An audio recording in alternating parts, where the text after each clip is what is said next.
기온이 오르면서 식중독 사고가 잇따르고 있습니다. 익산의 초등학교에 이어 전주의 고등학교에서 집단 식중독 의심 신고가 접수됐습니다. 초등학교 성장평가제에 대해 혼선과 함께 우려가 나오고 있습니다. 교사들이 확신하지 못하고 있고 학부모들도 불만인 성장평가제 심층 취재했습니다. 전주에 3D 프린팅 지원센터가 문을 열었습니다. 시제품 제작 등을 지원할 3D 프린팅의 성장 잠재력과 가능성을 소개합니다.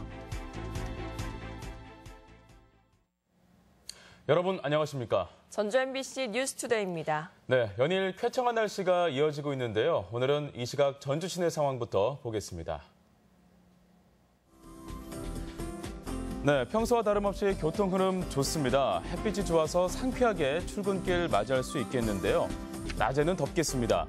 어제보다 기온이 더 올라 낮 최고 기온 전주 30도, 남원 31도 등의 기온을 보이겠는데요. 이처럼 때이른 여름 더위 찾아오니 주의하셔야겠습니다. 특히 자외선 그리고 식중독에 유의하셔야겠는데요. 지금까지 이 시각 전주 시내 상황이었습니다. 네, 이처럼 낮 기온이 30도 가까이 오르면서 식중독이나 식중독 의심 신고가 잇따르고 있습니다. 지난달 익산의 초등학교에 이어 어제는 전주의 한 고등학교 학생들에게 식중독 의심 증세가 나타나 보건당국이 조사에 나섰습니다. 이경희 기자가 보도합니다. 전주의 한 고등학교 학생 34명가량이 그제부터 설사와 복통을 호소했습니다. 증세가 심한 2명은 병원에 입원해 치료를 받고 있습니다. 학교 측은 어제 오전 보건당국에 신고하고 학생들을 모두 일찍 귀가시켰습니다. 식중 먹었는지 잠했는지 모르는데 일찍 끝났는데 1시쯤 12시 넘어서. 보건당국은 지난주 금요일 학생들이 먹은 점심을 주목하고 있습니다. 이날 인근 대학에서 체육대회를 한 전교생이 이 대학 급식소와 외부업체 도시락 중에 선택해서 점심을 먹었습니다. 학교와 보건당국은 음식물을 통한 식중독 가능성에 주목하고 가건물과 남은 음식물을 채취해 역학조사에 나섰습니다. 가건물을 채취해가지고 보건환경연구원에 검사 의뢰를 했어요, 오늘. 그 결과는 한 일주일 있으면 나올 거예요. 한편 지난달 말에도 익산의 한 초등학교에서 20여 명의 학생이 노로바이러스에 의한 식중독으로 치료를 받았습니다. 보건당국은 낮 기온이 30도 안팎까지 오르며 무더워진 만큼 음식물 섭취에 각별한 주의를 당부했습니다. MBC 뉴스 이경입니다. 전라북도가 도내 가습기 살균제 피해자들에게 실질적인 지원 대책을 마련합니다. 도는 가습기 살균제 피해자 가족, 시민단체와 간담회를 갖고 확정된 피해자와 가족을 심리치료해주고 창구를 설치해 추가 피해를 접수하기로 했습니다. 도에서는 지난 2013년 43명의 피해 접수를 받아 이 가운데 4명이 지원 대상이 됐으며 추가로 접수한 28명은 피해 여부를 조사 중입니다.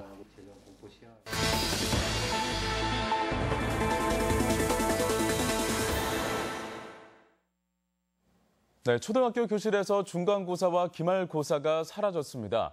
새로 도입된 성장평가제에 따른 것인데요. 하지만 충분한 교사 연수나 학부모 공감 없이 시행되다 보니 적지 않은 부작용이 나타나고 있습니다.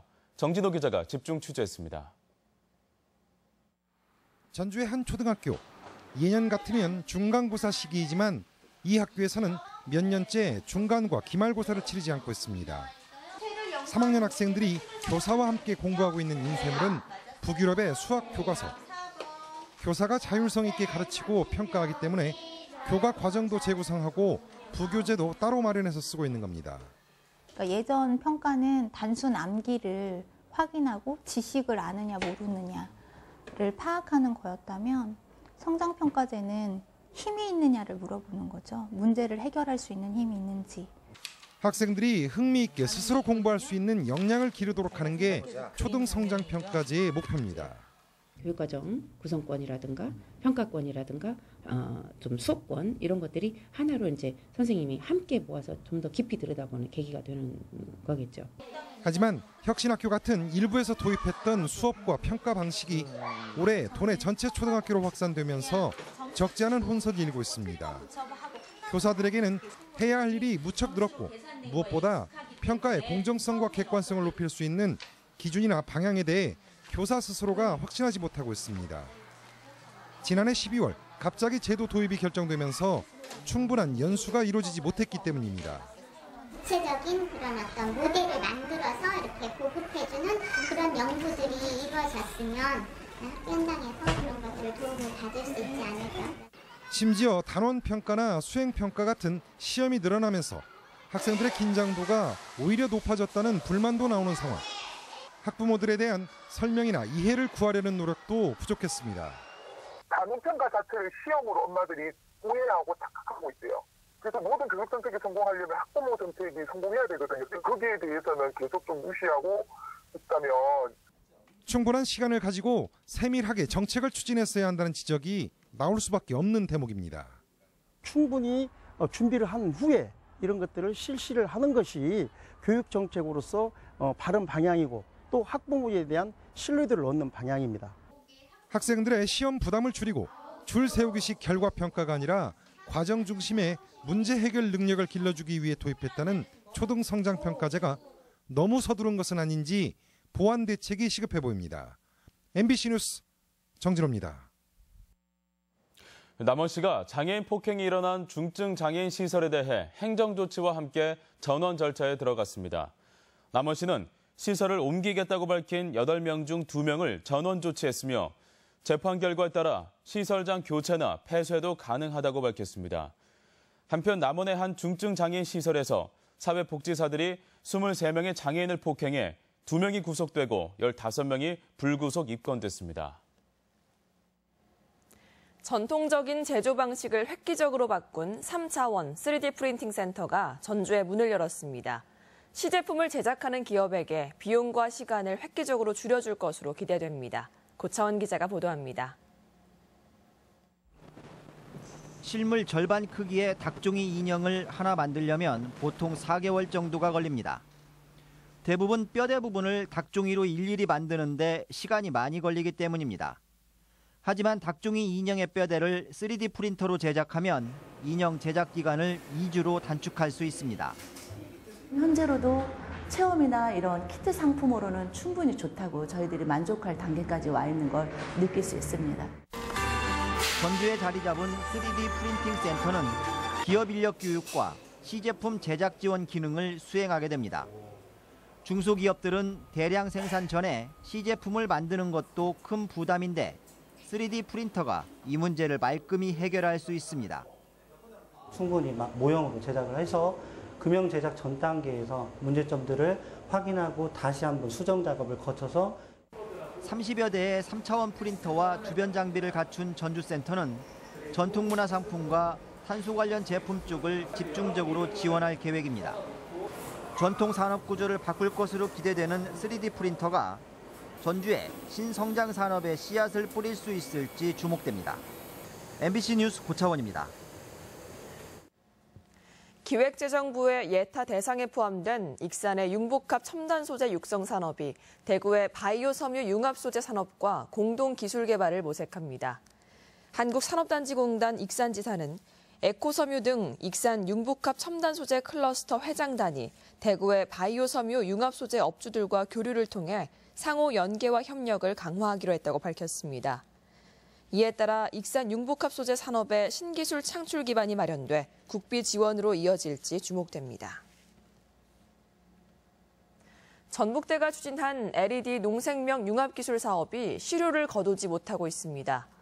전북대 익산 캠퍼스에 따르면 지난 2011년부터 올 3월까지 LED 농생명 융합기술 개발과 산업화 사업에 국비 등 총 199억 원이 투입돼 330제곱미터 규모의 식물공장 건립과 분석 장비, 측정 장비 등을 갖췄습니다. 하지만 그동안 연구센터의 실적은 식물공장에서 재배한 엽채류를 팔아 매달 100만 원가량의 수익을 올린 데 그쳐 예산을 낭비했다는 지적이 일고 있습니다. 안철수 대표 등 국민의당 지도부가 전북을 방문했습니다. 일정은 다양했지만 전북 현안에 하나도 속 시원한 답변을 내놓지 않아 여전한 전북 무시에 호남 이중대 취급이었습니다. 이창희 기자가 보도합니다. 당대표와 원내대표를 포함한 국민의당 의원 20여 명이 전북을 찾았습니다. 지지부진한 새만금의 지원과 분리공사와 논란이 제기되온 기금본부의 차질 없는 이전을 약속했습니다. 그러나 19일 상정과 처리를 앞둔 민선 6기 도정 핵심 법안인 탄소산업법 처리에는 확답을 피했습니다. 19대 본회의에서 통과를 시키려고 협상 중에 있습니다만은 잘 안 되면은 20대에서. 민생 간담회에서는 현장 보육 관계자들로부터 맞춤형 보육료 20% 감액과 누리과정 예산 등 보육 대란의 심각성을 전해 들었습니다. 오늘 해결을 위한 부탁 말씀을 드린 것이 아니라 국민의당에서 당론으로 정해주시고 또 안철수 대표님의 대표직을 걸고 안철수 대표는 정부 정책을 따르는 어린이집이 오히려 손해라며 문제를 인식하고 있고 지속적으로 구조를 바꾸어 나가겠다고 밝혔습니다. 20대 국회가 열리면 열심히 여기에 대해서 어떻게 하면 바로잡을 수 있는지 그 문제 제기하고 노력하겠습니다. 그러나 국민의당은 누리예산 확보나 지역 현안인 탄소법 처리 모두 당론으로 채택할지에 대해서는 극도로 말을 아꼈습니다. 의원들은 기금본부 건설 현장을 둘러보는 것을 끝으로 반 4시간의 전북 일정을 마무리하고 서둘러 5.18 전야제가 열리는 광주를 향했습니다. 이 때문에 이번 전북 방문 일정도 5.18 기념식이 열리는 광주 일정에 구색 맞추기로 끼워 넣었다는 비판이 나오고 있습니다. 전북 제1당으로 올라선 국민의당이지만 전북을 호남 정치의 종속 변수로 취급하는 태도는 기존 정치권과 크게 다를 바 없는 모습입니다. MBC 뉴스 이창익입니다. 서울행정법원은 전주시 도도마을과 인근 마을 주민 대책위가 제기한 항공대대 이전 사업 취소 집행정지 신청을 기각했습니다. 도도마을 주민과 인근 마을 주민들로 구성된 항공대대 이전 반대 대책위는 지난 2월 집행정지 신청과 함께 사업 취소 소송을 제기했습니다. 이와는 별도로 항공대대 이전 사업 관련 사업 취소와 무효 여부를 다투는 2건의 행정소송이 제기돼 각각 심리가 진행 중입니다. 대형 조선사의 구조조정이 추진될 예정인 가운데 군산시가 관내 조선업 납품업체 세제 지원을 추진합니다. 군산시는 관내 현대중공업 관련 46개 협력사가 조선업 불황이 해소될 때까지 지방세 징수 유예를 신청할 경우 긍정적으로 검토해 처리할 방침이라고 밝혔습니다. 군산시는 조선업의 장기 불황이 우려되는 상황에서 지역 경제에 미치는 파장을 최소화하기 위해 조치를 취하게 됐다고 말했습니다.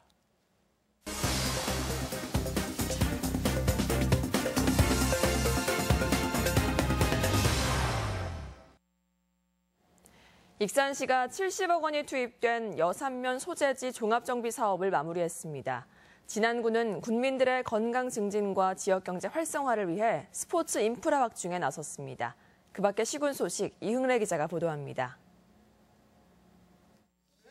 익산시와 농어촌공사 익산지사는 2012년부터 여산면 소재지의 교육과 문화, 복지시설을 확충하는 소재지 종합정비사업을 추진해왔습니다. 이에 따라 국비 등 70억 원을 들여 가람 어울림센터와 체육공원, 만남의 광장이 조성되고 중심 가로와 간판 정비도 이루어져 면 소재지의 거점 기능이 강화됐습니다.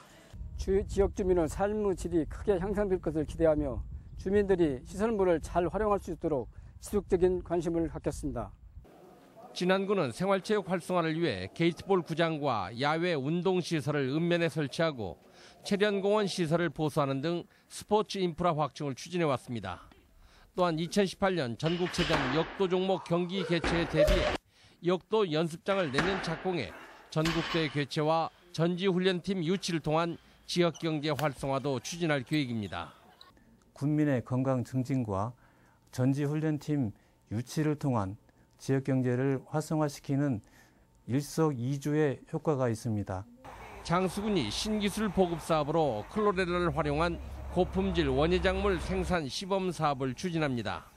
이에 따라 장수군은 장안산 상추 장목반 열세 농가에 클로레라 배양 기술과 농업적 활용 기술을 보급해 농가소득 향상을 추진하기로 했습니다. 전국 최대 천마 재배 지역인 무주군이 안성면 공정리 일대에 2,300여 제곱미터 규모의 천마 신기술 실증 시험포를 조성했습니다. 이 시험포에서는 1년 단기 속성 재배 연구를 비롯해 휴면과 천마의 성장 관계 등 천마 재배에 필요한 15대 중점 과제 프로젝트가 진행될 계획입니다. MBC 뉴스 이흥래입니다. 경찰이 행락철을 맞아 버스 내 음주 가무 행위를 집중 단속합니다. 서해안 고속도로 순찰대는 지난 14일 밤 9시쯤 고창 IC 부근 상행선에서 승객들이 달리는 버스에서 춤을 추고 있는 현장을 단속해 운전자 60살 최모 씨에 대해 10만 원의 범칙금과 40일간의 면허정지 처분을 내렸습니다. 서해안 고순대는 지난 3월부터 고속도로 휴게소와 톨게이트 등에서 8건을 단속한 바 있습니다. 경영 위기를 겪으며 법정 관리를 신청했던 전주 신성여객 시내버스 회사가 제1여객에 인수됐습니다. 전주 제1여객은 직원 250명의 고용 승계 등 신성여객의 인수 절차가 마무리되면 회사명을 신성여객에서 성진여객으로 바꾸고 어제부터 본격적인 운행에 나섰습니다. 제1여객은 신성여객 노조가 임금 소송을 취하하고 10개월가량의 임금 인상분을 포기하면서 인수를 최종 결정하게 됐습니다. 전주 덕진공원에서 입체 영상을 활용한 뮤지컬 영상물이 상영될 전망입니다. 전주시는 덕진공원 음악분수대 야외 특별무대에 해상도가 높은 대형 3D 워터 스크린을 설치해 100분 안팎의 한국형 퓨전 뮤지컬 영상 공연을 선보이기로 했습니다. 전주시는 내년 5월에 개막하는 20세 이하 피파 월드컵에 맞춰 첫 공연을 하고 반응이 좋으면 관광형 야간 상설 공연으로 정착시킬 계획입니다. 뇌사 판정을 받은 20대가 장기를 기증하고 세상을 떠났습니다. 전북대 병원은 지난 21일 교통사고로 중환자실에 입원해 치료를 받아오던 26살 이준상 씨가 심장과 간, 신장 등을 환자 5명에게 기증하고 영면했다고 밝혔습니다. 이 씨의 장기 기증은 평소 이웃사랑을 실천한 이 씨의 뜻에 따라 이루어졌습니다. 경찰을 피해 도주하던 피의자가 스스로 목숨을 끊었습니다. 오늘 오전 11시쯤 군산시 삼북동의 한 아파트에서 특수절도 혐의로 체포영장이 발부된 피의자 37살 이모 씨가 경찰을 피해 옆집으로 달아났다가 흉기로 스스로 목숨을 끊었습니다. 경찰은 피의자가 아파트 문을 잠궈 119의 도움으로 문을 강제로 열고 들어갔지만 물리적인 충돌은 없었다고 밝혔습니다. 네, 계속해서 우리 지역 행사와 문화 소식입니다. 전주시립국악단은 오늘 한국소리문화의 전당 연지홀에서 정기 연주회를 갖습니다. 익산시립무용단과 풍물단이 내일 익산예술의 전당에서 합동 정기 공연 무연풍류를 선보입니다. 시사 코미디 연극 늙을 도둑 이야기가 내일 고창 문화의 전당에서 공연됩니다. 어린이의 감정을 풀어낸 창작극 내 감정은 소중해요가 오는 21일 국립전주박물관에서 펼쳐집니다. 제3회 아트스토리 드로잉전이 오늘부터 29일까지 완주 마중물 갤러리에서 마련됩니다. 제9회 김제 모악산 축제가 모레부터 사흘간 김제 금산사 일원에서 개최됩니다. 2016 창의 융합과학 큰잔치가 오는 21일 전북과학교육원에서 열립니다. 군산시는 오늘 새만금 아카데미에서 두뇌 학자 홍양표 박사를 초청해 부모교육 특강을 진행합니다. 도교육청은 21일 전국교육문화회관에서 고1, 2학년을 대상으로 대입 학생부 종합전형 입시 설명회를 갖습니다. 제8회 동학농민혁명 기념 전국 게이트볼 대회가 오늘과 내일 정읍시 궁설운동장에서 펼쳐집니다. 전라북도 지방 날씨입니다. 오늘은 대체로 맑고 때이른 여름 더위가 이어지겠습니다. 오늘 낮 최고 기온은 전주 30도, 남원 31도 등 28도에서 31도의 분포로 평년보다 5도 이상 높겠습니다. 바다의 물결은 서해남부 전해상에서 0.5에서 1m로 낮게 일겠습니다.